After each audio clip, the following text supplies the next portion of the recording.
Good afternoon. It's Monday, the 4th of November 2019, just after 1 o'clock. Welcome to UK Column News. I'm your host, Mike Robinson. Joining me in the studio today, Patrick Henningsen from 21st Century Wire. Welcome to the programme, Patrick. Great to be with you, Mike. Well, the election, the parties are going to launch their manifestos in the not too distant future. And well, as we heard on Friday, Nigel Farage saying he launched his Brexit party campaign over the weekend, saying he will not be standing as an MP himself. But of course on Friday saying that very keen for some kind of alliance with Boris. Now, subsequent to that, of course, there's been all kinds of stuff in the media, Patrick, with respect to or claims or suggestions that if Nigel Farage does the wrong thing, plays this in the wrong way, that this is going to result in a hung parliament, very likely a Remain alliance. So, what do you think is the likelihood of that? Well, the big fear is that Nigel Farage will split the Brexit vote, and that will somehow leave a small opening, or at least an opening of opportunity to Labour, maybe also to join in coalition with the Liberal Democrats or the SNP. But basically that by splitting the Brexit vote, you could be delivering a dark horse for Labour. That's the big fear, Mike. It is a risk, actually. It's a potentially a risk. How it's actually going to play out, it really depends on a lot of other factors in the next 5 weeks. So. Well, that's absolutely true. Now, of course, Farage today, or over the weekend, was tweeting this out. President Trump just reiterated his concerns that Boris Johnson's new EU treaty stops us striking a trade deal with America. His deal is not Brexit. That's Boris's deal, of course, and does not get Brexit done. Now, much of the mainstream commentary in the mainstream press on this, of course, is focusing on the National Health Service. So this is going to be one of the aspects which is going to play out over the election. We're going to have Boris promoting his idea of a trade deal with the United States, with the Labour Party saying that a trade deal with the United States is going to result in the US coming along and stealing the National Health Service from us. But nonetheless, Donald Trump, attached with that little tweet was a little video clip, so let's have a listen to that. I just hope he does it so the U.S., which is by far the biggest economy in the world, not even close, and if you do it a certain way, we're prohibited from trading with the UK. That would be very bad for the UK because we can do much more business than the European Union. So I think Boris will get it right. They're both friends of mine. What I'd like to see is for Nigel and Boris to come together. I think that's a possibility. So he thinks it's a possibility they could come together with an agreement with respect to the election, but he's very concerned that if Boris's deal goes through as it is, that apparently this means that the US would not be able to trade with the UK because of EU rules. Well, what Trump's trying to also say is that the U.S. can replace any lost trade with Europe, with the EU. The United States can move into that gap and basically provide that for the UK. And I'm not sure about the completely if that adds up or not, but this is how Trump is forming his argument. But what I'm going to say in terms of the electioneering, Mike, a lot of people have said this is election meddling. By the United States, a good example of election meddling. Imagine if this was Vladimir Putin pitching a trade deal to Farage and Boris Johnson. What would the press reaction be? What would Brussels' reaction be? What would Washington's reaction be? Of course, they'd be up in arms. But if they do come to an election pact, Mike, which is what Trump is advocating here, that's only phase one. That only gets you through the election. If this is about Brexit, which I think it is, for a lot of voters on both sides of that pact, then the next hurdle is perhaps bigger, which is getting Parliament to vote on the deal. And could Farage hold up as a purist of Brexiteers? This deal is not for us. This isn't the deal we want. This is Theresa May's deal.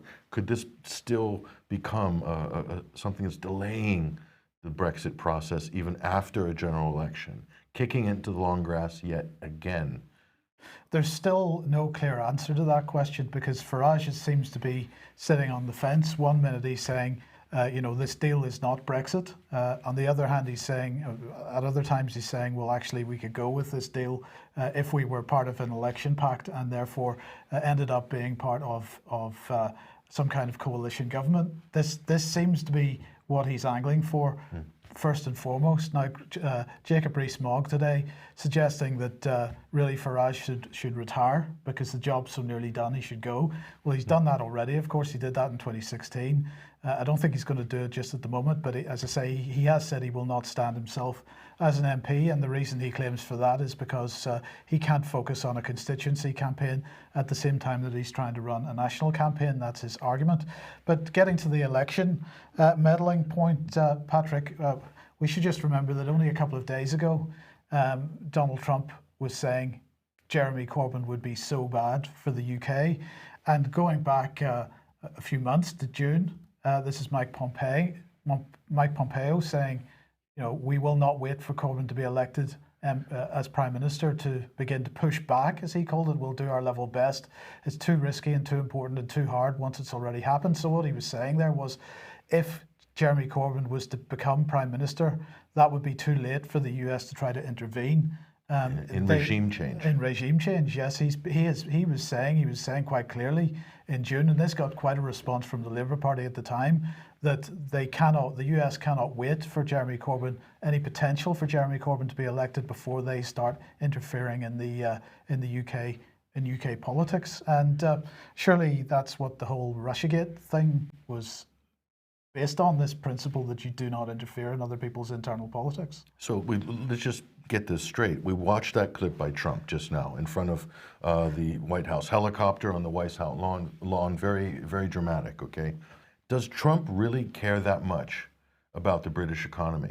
Of course, what's his first priority? It's the American economy, okay? If Britain loses trade with Europe, is that going to hurt Donald Trump politically? Not really. Okay, all Trump cares about is the U.S. economy. So what's he really angling at here by trying to make sure that this election pact happens between Boris and Farage? It's first and foremost, in my opinion, it's to keep any chance of a Labour government taking power in British politics. Okay, that's what I believe. That's the U.S.'s priority. You've just outlined that. You've shown statements by Pompeo and by Trump himself. So that should be clear to everybody. But it's amazing how the press aren't putting two and two together on this issue. That historically, the U.S. has always meddled, has always intervened. And I just hearken back to the Australian government in 1975. The CIA ousted Gough Whitlam, the Labour leader, in 1975. Why? Because he was threatening to break the Five Eyes intelligence alliance. And Jeremy Corbyn would pose exactly the same threat to foreign policy, the special relationship between Britain and the U.S., where they have to agree on everything from Israel to the Middle East to China to Iran, etc., etc. Jeremy Corbyn, Labour government, people like Corbyn, Chris Williamson, they pose a direct threat to that special, what they call the special relationship. So I think that's, from the election standpoint, that's first priority for Trump, not Brexit. I think the rest is just hot air. Hot air, yes. Well, Boris, of course, saying that everything's going to be done by Christmas. It's all going to be over by Christmas. Is that actually the case? Well, here's Therese Coffey, who's the pension secretary, and she was saying this morning, I won't rule out an extension to the transition period. Nothing is straightforward, and there's an option to extend. Now, of course, the transition period under the current deal is supposed to end in December 2020, which would only be 1 year because we've messed about for so long. They didn't actually change the date on that. So there's no prospect of the future relationship being organised within 12 months, Patrick's, even if we do leave by the 31st of January. So I think when she was challenged on this, she absolutely refused to say that the Tory party would leave at the end of the transition period without a deal if it came to that. No, she's saying there's the option to extend. So really what we're looking at is a 3-year transition period at the very least here, and so nothing is going to be finished by this Christmas, a bit like the Second World War, you know, when they were saying it'll be over by Christmas. Yeah, well, which? So three years ago on this program, I know you've said it, I've said it on other programs, that Article 50 could become a moving target. Yes. It could become a moving target. And at the time, a lot of people said, no, Brexit there's going to be Brexit, and that's it, no more discussion. They really believed that this was going to be expedited in quick fashion. It didn't happen. It didn't happen. It is a moving target right now as we speak. Article 50 is moving. It's very hard to get a fix on. Absolutely. So the question is, where are we going to end up politically by the end of this process? The UK column has been suggesting for quite some time that what we're watching is the destruction of democracy in this country, but we don't need to worry because this is Parliament Week, 2nd until the 8th of November 2019 is Parliament Week. And as we can see, the Cabinet Office getting ready for that. It's a big celebration of all things Parliament. But of course, Boris Johnson's election campaign is going to be based on the idea of the people versus Parliament. He's going to be pushing this narrative. Well, we wait to see what happens. In the meantime, in Parliament, of course, we have the election for the new Speaker. There are 7 candidates. Mr. Underpants, Chris Bryant is standing. Harriet Harman, of course, she promoted the idea that taking photographs of sexualized photographs of underage children is not a problem in her time. Meg Hillier, Sir Lindsay Hoyle, Dame Eleanor Lang and Sir Edward Lee are all standing for it, and also Dame Rosie Winterton.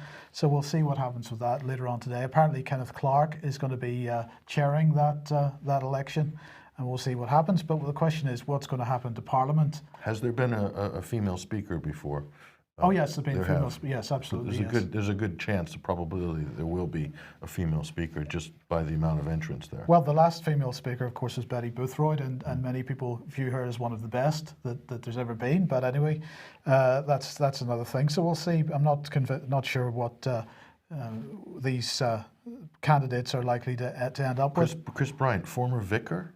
Yes. Former vicar. Common purpose man, of course. And that's unique. That's novel, isn't it? Yes, and we should remember that he's also the person putting himself on dating websites in his underpants. I know. Well, we don't have that slide to hand. No, we don't. I'm sure it'll surface again possibly if he gets the position. Absolutely. But anyway, look, the question is, what will happen with Parliament in Parliament Week?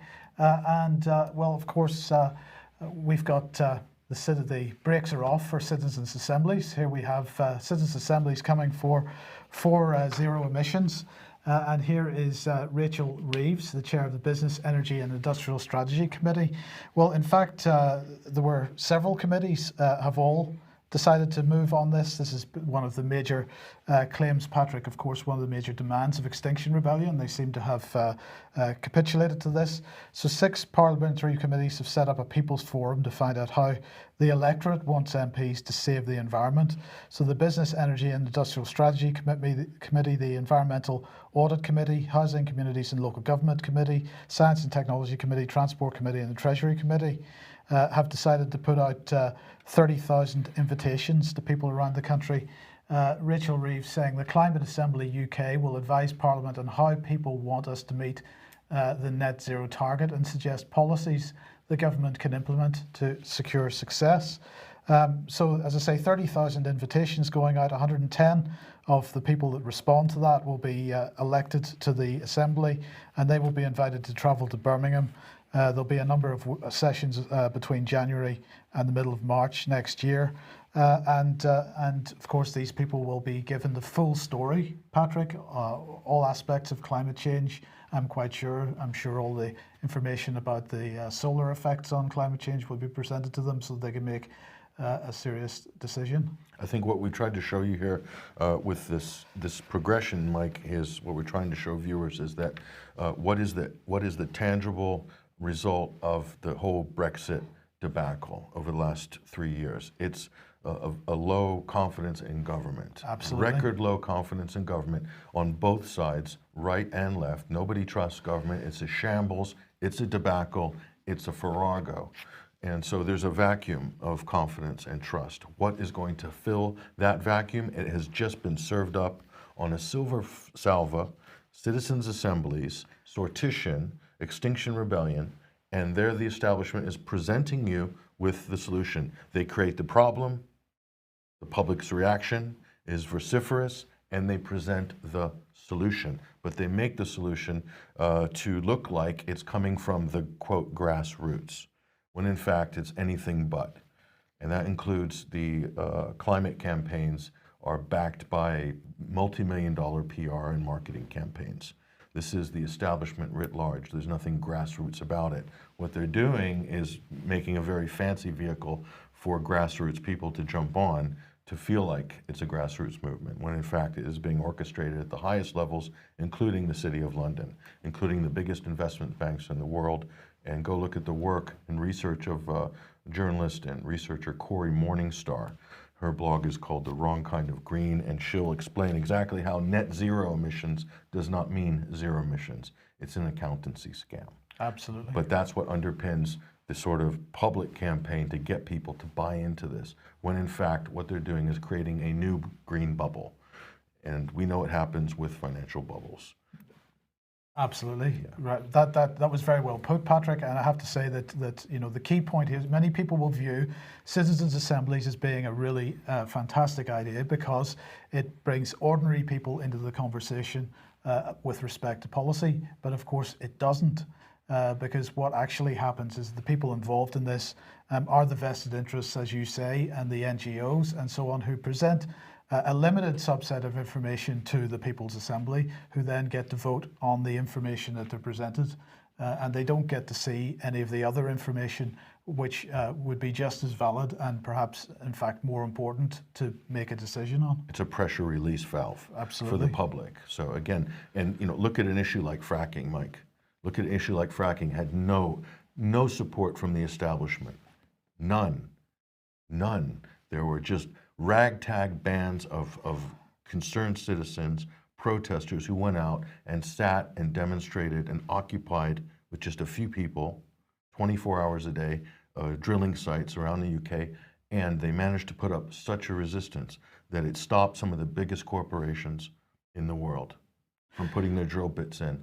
And it had zero support from any of these NGOs, any of these think tanks, any of these multi-million-dollar Extinction Rebellion type movements. They did not support the anti-fracking movement in this country when it started. They jumped on board once it got traction. But I don't think from the beginning, those big marquee organizations, environmental organizations, were not backing or supporting any of these protesters. As far as I know, Mike, they were doing this on their own volition. Absolutely right. And it worked. Yeah, absolutely right, and it worked because the large organisations were kept out of the campaigning. But speaking of fracking, let's make the point that apparently fracking has been banned in this country, or has it? This is the question. So this is Preston New Road, the frack site in the northwest of England, which is the reason why a moratorium has been placed on fracking. And the government claiming that this is on the basis of new scientific analysis.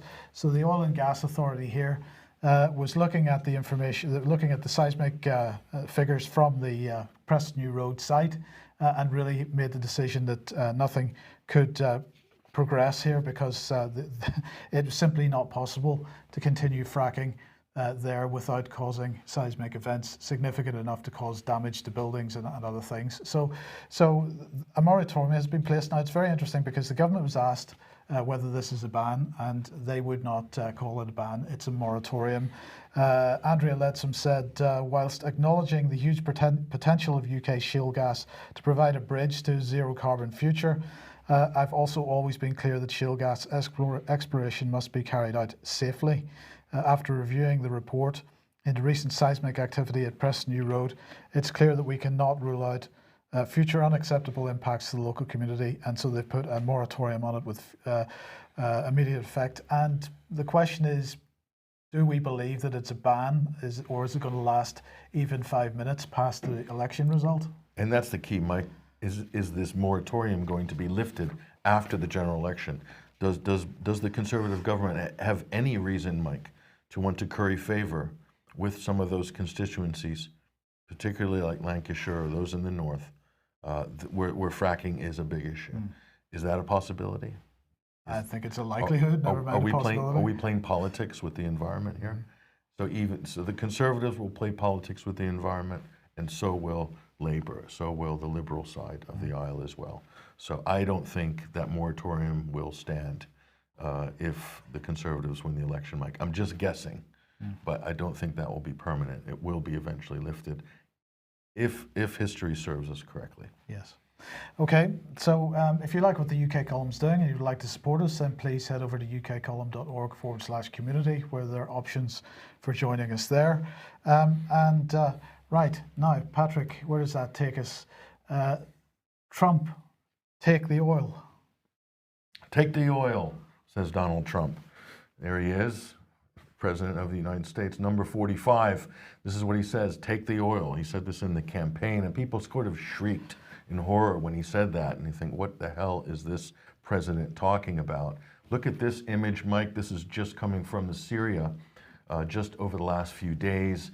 And look, these are U.S. MRAPs fighting vehicles here around a Syrian oil field in northeastern Syria. Okay, now this has shocked a lot of people looking at this image. A lot of people are just horrified, saying, what's Trump doing? This is naked imperialism. And I'm going to ask another question, like, what do we see when we look at this image? This is coming on Kurdish 24, Kurdish TV channel. This is being syndicated through the Voice of America, a U.S. government-run outlet, okay? Now, what is going on? Why are these American flags positioned so prominently as they're driving through oil fields? ISIS isn't around. There's no need to really guard these fields. In fact, the Kurdish SDF were guarding them already. That's on record. So what is this, Mike? Is this not a photo opportunity? This is a photo op, to me, clearly. The question is, why is this photo op happening in northeastern Syria? That's the question. And I think we might have a few answers here. We'll look at what some of the other pundits and experts are saying. Well, Tulsi Gabbard, she's running for president on the Democratic side. She's saying, for political reasons, Trump claims he's against so-called endless wars, but he supports and is carrying out 19th and 20th century style naked imperialism. By the way, she used the word imperialism. This is the first time it's been used by a U.S. candidate in decades. I want to note that. And this is a disgrace to our men and women in uniform. That's who she speaks for mostly on the campaign trail, and a great recruiting tool for jihadists like Al-Qaeda and ISIS. Now, Tulsi Gabbard is technically correct there, Mike, on all those things she's saying, but she's not really addressing the core of the issue from a strategic point of view. You know, you can sit there and cry and scream about naked imperialism, which people do, and it doesn't seem to bother the deep state at all. Certainly 2 million people screaming that in London didn't stop Tony Blair from going to war with Iraq. So let's look a little bit deeper, though. What is really behind this push by Trump? And this is an interesting article by the National Interest, which I'll point to. And the headline pretty much says it all. Trump's take the oil strategy in Syria is not what you think. And what this author is trying to say is that behind the rhetoric is the U.S. needs a reason to make sure that its current strategy stays in place. That is to pin down the government in Damascus, to strangle Syria economically. They're under embargo, they're under sanctions. By occupying the oil fields in Syria, the United States is keeping Syria from getting its hands on its own oil supplies, its own gas supplies. Therefore, it has to pay for them, usually sometimes at high prices. Sometimes it's getting credit lines from Iran, but it's still not as easy as being able to pump your own energy and use that for your own fuel supplies, for your own domestic needs, but also to raise money to meet your balance of payments on domestic services. If that can't happen, then people get upset and the economy gets tenuous and people rise up in 5 or 6 years and they want regime change no matter what, okay? That's what they did to Iraq. They strangled it economically. They kept Iraq from being able to use its own energy, its own resources. They're doing this to a smaller degree in Syria. This is what Tulsi Gabbard is not really talking about, which is disappointing. But so Trump has appeased the neocons. The neocons aren't. They were screaming when he said he was withdrawing U.S. troops a couple of weeks ago, and then now he's saying, "I'm taking the oil," which the U.S. doesn't need any oil. They're the #1 energy producer in the world. They certainly don't need the money. even if it's $45 million a week or whatever, that's nothing, okay? So what Trump has done is appease the neocons, the Lindsey Grahams of the world. They're not going to come and attack him because he's saved American imperial face, basically, by staging these photo ops, like what we're seeing here. But the real reason he can't come out and say is that we can't allow Syria to get back on its feet economically, because that would reveal really the deeper agenda with regards to U.S. grand strategy, with regards to the Middle East. And this is the agenda that Britain, France, and the other European countries absolutely fall into line with. Because the sanctions against Syria are not only by the U.S., they're doing it in tandem with the European Union. They're joint sanctions. So we're just asking people to read through the headlines a little bit more and find out what the real story is. Okay, and well, let's move on then to the Arab winter. Well, if you looked at the news feeds this morning, Mike, this is pretty shocking. This is a big story. This is in Iraq. So we're looking at scenes here from the holy city of Karbala in Iraq. This is mainly a Shiite-dominated area in southern Iraq. And these are protesters attacking the Iranian consulate in a Shiite area of Iraq. Now, this is pretty amazing. So who is happy about this? Well, let's take a look. And now we have reports here from Al Jazeera, 3 killed as Iraqi protesters attack the Iranian consulate in Karbala. And you can be sure that this man is very, very chuffed right now. This is Mike Pompeo, again, U.S. Secretary of State. And what he's saying here is the dream of Washington and Israel and the State Department and all the neocons, basically a potential split between Iran and Iraq. So what are they doing? Who is fomenting these protests, Mike? And this is definitely an Arab winter of sorts. These are the scenes right here, right outside of the Iranian consulate in Karbala. You can see crowds of people, and we look a little closer and see what the protesters, they're carrying an Iraqi flag at the top. So there is a bit of national, the bit of patriotism they're injecting in here on the street level. Now, I think if you probably drill down really close and look closer, and maybe we'll find out in the future who's behind these protests. This isn't a natural reaction here in a mainly Shiite-dominated area to be attacking an Iranian facility. They're meant to be close allies, certainly from a religious, social, cultural level, very close.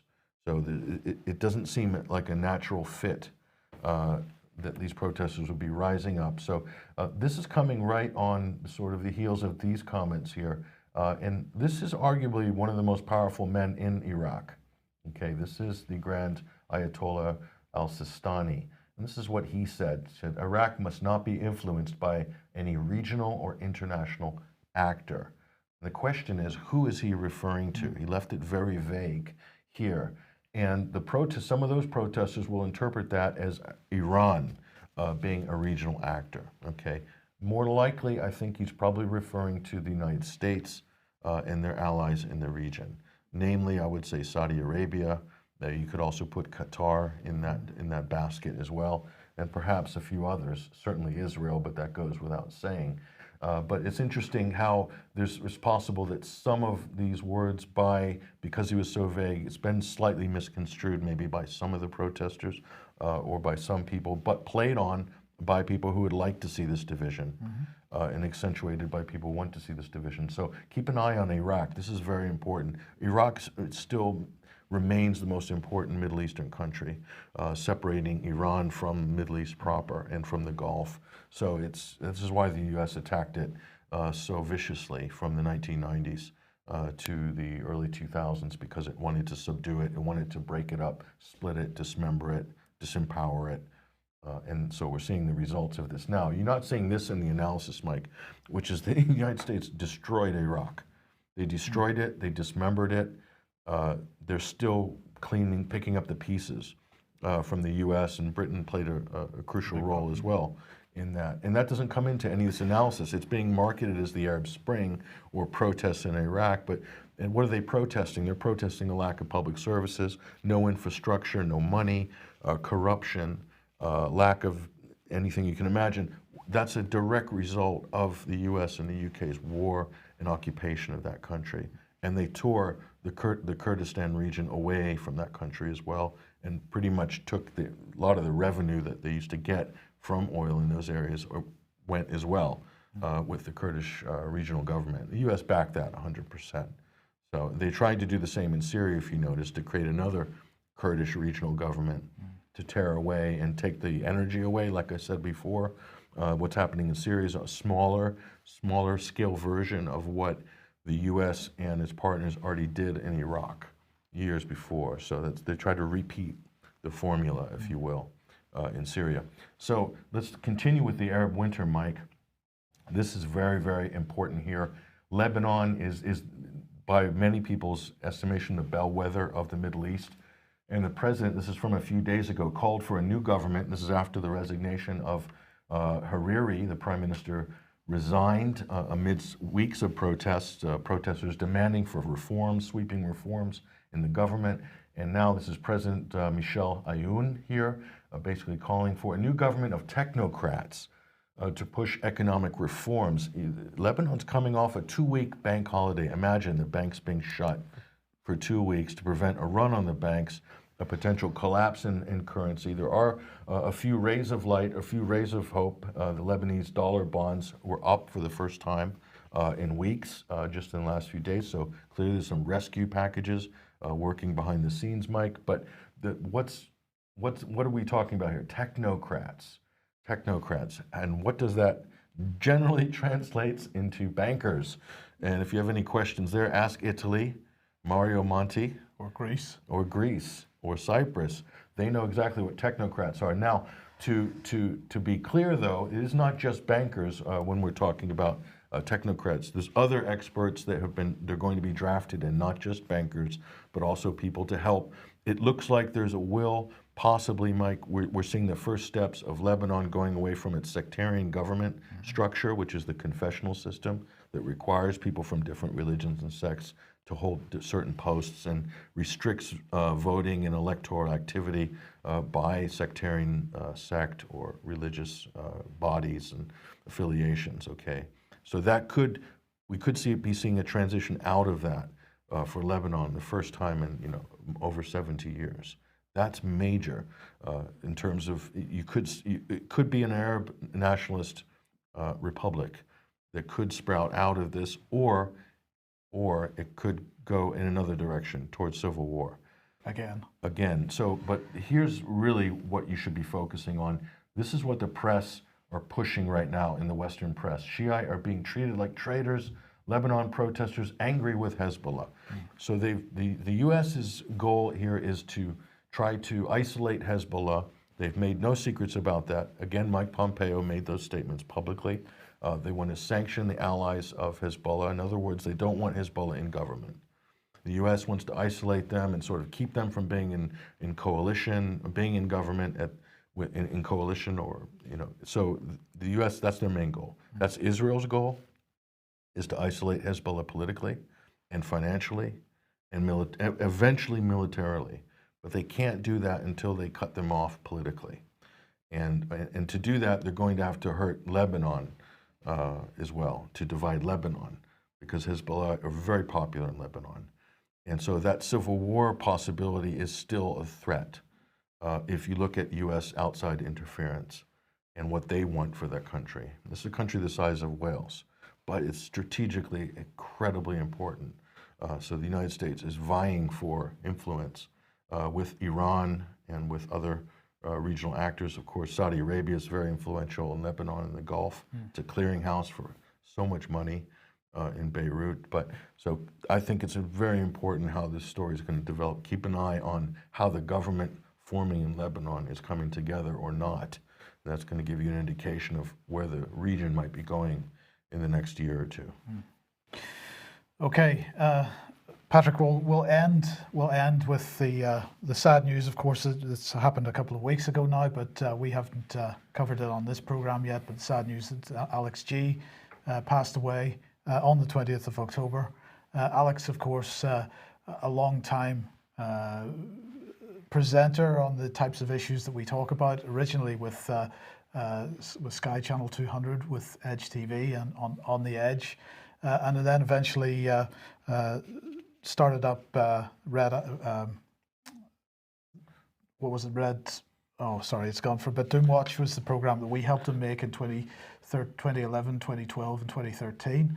And of course, this was on Peterborough FM and also simultaneously on the UK column.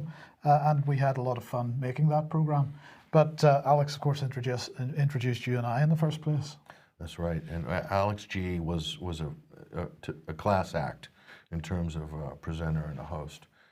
That's one. Alex brought a lot of panache, a lot of class to his role, and Edge Media was a fantastic thing for alternative media, for the UK, for the alternative community. I don't know how many people I met have run into still to this day, and they talk about Edge Media, they talk about On the Edge, they talk about Alex G. Ian Crane and many others were also involved in that channel. It was such a great platform. It really was. And Alex was really at the center of that. And he was a lot of fun. He's got a great sense of humor, very clued in on so many different issues. And he was a real entertainer. He brought so much of his personality to what he did on TV and on radio, and he made it fun. He made some of these difficult issues, these esoteric issues as well, he made them kind of fun and palatable, and I think it was a great gateway. Alex G was a great gateway for a lot of people into the alternative sphere, as it were. Absolutely. So Alex's funeral will be held on Tuesday the 12th of November at 11:30 a.m. at Peterborough Crematorium, Mowbray Road in Peterborough. Alex's wife has asked if anybody wants to go to that. I think a lot of people do want to go to that because, of course, Alex, well, the other thing we should say about Alex was he wasn't just involved with alternative media issues. He was also had set up Cult TV, which was a big science fiction festival every year. And so he was, yes, we do have the Cult TV website there. So lots of people very, very keen to pay their respects to Alex. Alex's wife can be contacted on Facebook if you want to let her know that you're coming. Now, we're just going to leave, Patrick, because of course Doomwatch was the last program that Alex produced with us. So we're just going to leave with one of the introductions from Doomwatch, because of course each program began in a particular way, and really this gives a little bit of insight into the personality of Alex G, and he will be missed. So here we go.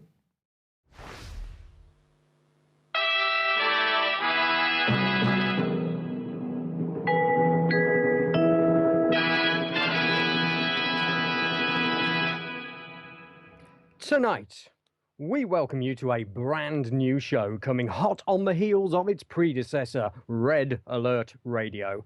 In this format, we concentrate more on keeping an eye on the advances in science and where they might really lead. We monitor new developments that might inadvertently, it says here, have an effect on our health. We look at how corruption is becoming the nest bed of an elite, worshipped over and above common sense. It would seem that almost everything chemical, biological, technological, and sociological are all being set up to do exactly the opposite of what they are intended to do. War rather than peace, slavery rather than freedom, ignorance rather than enlightenment. They wouldn't do that, would they?